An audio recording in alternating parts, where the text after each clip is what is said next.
Garments চাকরি করছি, বিভিন্ন রিক্সা চালাইছে, কেউ কেউ মনে করেন ভ্যান চালাইছে, এইভাবে টুকটুক টুক করে সঞ্চয় করে এখানে একটা প্লট নেওয়া হয়েছে। মেন রোডের পাশে সরকারি জায়গা শত শত বিঘা জমি আছে, ওনারা চাইলে এখানে র্যাপের প্রতিষ্ঠান করতে পারেন।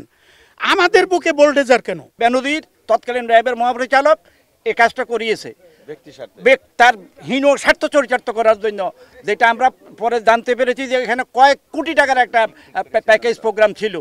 সরকারের আমলে র্যাবের যে ডিজি ছিল আমাদের এই ভাই যে বললেন, ওনার চক্রান্তে আসলে এই ঘটনাটা ঘটে।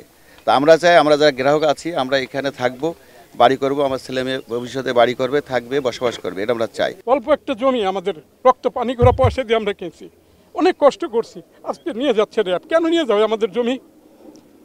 এই জন্য কি বাংলাদেশ প্রধান উপদেষ্টার প্রতি আমার অনেক আমি জোরহাত করে বলতেছি, দয়া করে আমাদেরকে আপনি বাঁচান। আমরা 160 জন লোক অনেক ক্ষতিগ্রস্ত হয়েছে। জমি না পেলে অবশ্যই আমরা আত্মহত্যা করবো, এছাড়া আমাদের পথ আর কোনো খোলা নাই। কারণ কি, যা জীবনের সঞ্চয় ছিল একটু একটু করে আমরা এই জমিটা কিনেছি।